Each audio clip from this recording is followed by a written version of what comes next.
Hello, नमस्कार। अ, हम बात कर रहे थे पतंजलि योग सूत्र के जो 4 व्यूह थे उन पे हम बात कर चुके थे। हे, हे हेतु, हान और हानोपाय। हानोपाय हम समझ चुके थे। हानोपाय का मतलब है विवेक ख्याति। विवेक ख्याति का मतलब होता है जब मनुष्य प्रकृति और पुरुष की जो विविधता है, जो विभिन्न भिन्नता इन दोनों में है, उसका ज्ञान जब व्यक्ति को हो जाता है तो इस प्रकार के व्यक्ति को विवेक ख्याति की प्राप्ति हो जाती है। अब अगला जो हमारा टॉपिक है वो टॉपिक ये है कि विवेक ख्याति की प्राप्ति करने के कौन कौन से उपाय हैं। विवेक ख्याति की प्राप्ति हो जाए उसके लिए पतंजलि योग सूत्र में कौन कौन से उपाय बताए गए हैं। तो पतंजलि योग सूत्र के साधन पाद के 28वें सूत्र में विवेक ख्याति को प्राप्त करने के लिए जो है महर्षि पतंजलि ने अष्टांग योग का जो मंत्र है वो सुझाया है। उन्होंने कहा है कि अष्टांग योग के द्वारा व्यक्ति विवेक ख्याति को प्राप्त कर सकता है। और इसमें उन्होंने योग के 8 अंग सुलभ करवाए हैं जो प्रत्येक व्यक्ति के लिए बहुत ही इजी वे, बहुत ही आसान रास्ता उन्होंने तय किया, बताया है। तो ये 8 अंग, योग के 8 अंग हैं। इनको क्रम से फॉलो करने से जो है विवेक ख्याति की प्राप्ति होती है, ऐसा महर्षि पतंजलि साधन पाद के 28वें सूत्र में बताते हैं। तो ये 8 अंगों का वर्णन हुआ है: यम, नियम, आसन, प्राणायाम, प्रत्याहार, धारणा, ध्यान और समाधि। तो इनमें जो है सबसे पहला जो है वो यम है। और यम का जो वर्णन हुआ है साधन पाद के 30वें सूत्र में, इसका वर्णन हुआ है यम का। यम जो है पहला अंग है। इसको सेल्फ रिस्ट्रेक्टिंग प्रैक्टिस भी कहा जाता है। सेल्फ रिस्ट्रेनिंग प्रैक्टिस है। इस प्रैक्टिस में 5 और इसके अंग हैं। इन 5 अंगों को एक एक करके हम डिस्कस करेंगे। यम का जो पहला अंग है वो है अहिंसा। यानी कि योग जब हम शुरू करते हैं तो योग का भी, अगर हम अष्टांग योग का भी जो प्रथम अंग है वो क्या है? अहिंसा है। यम का पहला भाग। अहिंसा से मतलब नॉन वायलेंस से है। महर्षि पतंजलि कहते हैं कि अहिंसा का मतलब होता है हिंसा न करना। और हिंसा करने से मतलब है, जो सामान्य जनमानस में जो प्रचलित है, हिंसा का मतलब होता है किसी की हत्या कर देना, या किसी पे शरीर से प्रहार कर देना, या किसी चीज़ से प्रहार कर देना, ये हिंसा है। जबकि महर्षि पतंजलि कहते हैं कि मन, क्रम और वचन तीनों प्रकार से हिंसा का त्याग करना अहिंसा है। वो कहते हैं कि यदि हम मन से भी किसी के प्रति हिंसात्मक होते हैं, या फिर हम सिर्फ वाणी से भी किसी को हिंसात्मक शब्दों का प्रयोग करते हैं, या फिर हम हिंसा करते हैं, तो ये तीनों प्रकार की जो हिंसा है, इस तीनों प्रकार की हिंसा का त्याग अहिंसा बताया गया है।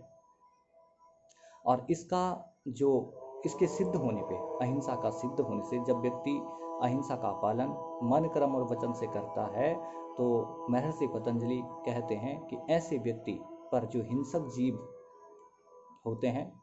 जो होते हैं वो भी अटैक नहीं करते हैं। जब व्यक्ति अहिंसा को सिद्ध कर जाता है तो जो जंगली जानवर हैं, जो हिंसक जानवर हैं, जो प्रकृति ने हिंसक बनाया है, भालू, शेर इत्यादि जो भी हिंसक जानवर हैं, वो जानवर जो हैं ऐसे व्यक्ति पे अटैक नहीं करते हैं। ये अहिंसा का फल उन्होंने बताया है। ये इसका दार्शनिक पहलू है।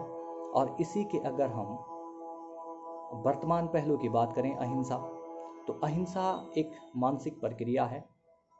आप देखोगे जब भी आपके अंदर क्रोध उत्पन्न होता है तो आप हिंसा करने का प्रयास करते हैं, और उसमें आप हिंसा करें न करें, लेकिन जैसे ही आपको क्रोध आता है तो आपके शरीर में जो है जो सिक्रीशंस हैं, चाहे वो एंडोक्राइन सिक्रीशंस हैं, चाहे वो एक्सोक्राइन सिक्रीशंस हैं, उन सिक्रीशंस का जो है अभाव होने लगता है, वो सिक्रीशंस कम होने लगते हैं। तो जैसे ही हमारे शरीर में सिक्रेशंस कम होते हैं वैसे ही जो है कोई ना कोई डिजीज, अवसाद या शारीरिक कोई डिजीज, शारीरिक कोई बीमारी उत्पन्न होने का खतरा होता है। तो दोनों पहलुओं पे हम बात करेंगे। महर्षि पतंजलि ने जो अहिंसा कही है, उन्होंने कहा है, उन्होंने उसका दार्शनिक पक्ष और वर्तमान पक्ष जो है दोनों पक्षों को रखा है। इसलिए अहिंसा का त्याग करना योग मार्ग का सबसे पहला पहलू है। दूसरा वो कहते हैं सत्य। सत्य का मतलब है ट्रूथफुलनेस। ट्रूथफुलनेस का मतलब होता है मन कर्म वचन से सत्य का पालन करना। मन कर्म वचन से सत्य का पालन करना। साच बराबर तप नहीं, झूठ बराबर पाप, जाके हृदय साच है ताकि हृदय आप। ऐसा जो है एक दोहा भी है जिसमें बताया गया है कि सच का पालन करने वाले जो लोग होते हैं उनके हृदय में जो है स्वयं ईश्वर का निवास होता है। तो सत्य जो है मन कर्म और वचन से सत्य का पालन करना। सत्य का पालन करने से जो है वो बताते हैं कि महर्षि पतंजलि बताते हैं कि जो व्यक्ति सत्य का पालन करते करते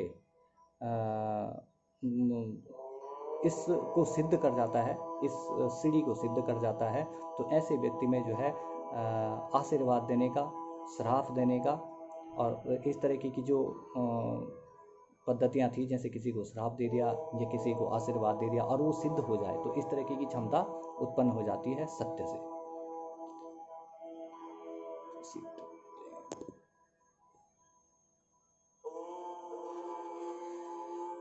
इसके बाद है अहिंसा सत्य अस्तेय। अस्तेय का मतलब है चोरी न करना। तो चोरी न करने का मतलब होता है मन कर्म वचन से। एक तो होता है चोरी करना कि हमने सीधे सीधे किसी की कोई वस्तु उठा ली, लेकिन दूसरा होता है कि हमने वस्तु नहीं उठाई लेकिन उसको उठाने का हमने प्रयास किया, या फिर हमने उसको उठाने का सोची, दिमाग में भी एक ख्याल आया कि बहुत अच्छी चीज़ है मैं उसको उठा लूँ, और या फिर सिर्फ किसी से हमने बात की कि इसकी ये चीज़ उठाई जाए। तो तीनों प्रकार से मन और कर्म वचन, तीनों प्रकार से चोरी न करने का जो भाव है वो अस्तेय है। इसका जो परिणाम उन्होंने बताया है कि अस्तेय के सिद्ध होने पे जो है ऐसे व्यक्ति को जो पुराने खजाने वगैरह होते हैं उन खजानों की प्राप्ति हो जाती है।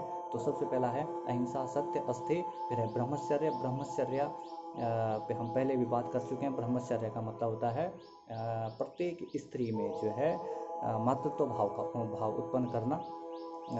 ब्रह्मचर्य का पालन से जो है वीर्य का संवर्धन होता है, और इसका रिजल्ट ये बताते हैं, इसका परिणाम ये बताते हैं कि शरीर और मन में जो है शक्ति उत्पन्न हो जाती है। तो ब्रह्मचर्य है।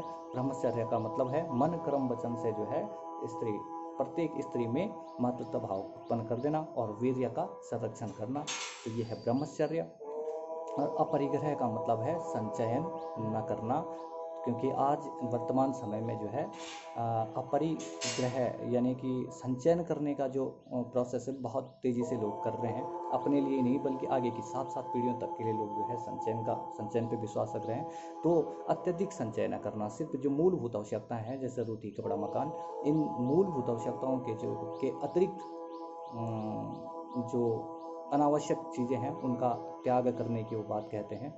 तो इस तरीके से यम जो पहला भाग है अष्टांग योग का, इसका पालन करने से व्यक्ति का जो आत्मविश्वास है और उसका जो आंतरिक भाव है वो पवित्र होता है। और यम का पालन करते करते यम जैसे सिद्ध होता है उसके बाद व्यक्ति जो है नियम पे पहुंच जाता है। तो नियम पे हम जो है अगले चैप्टर में बात करेंगे। Thank you.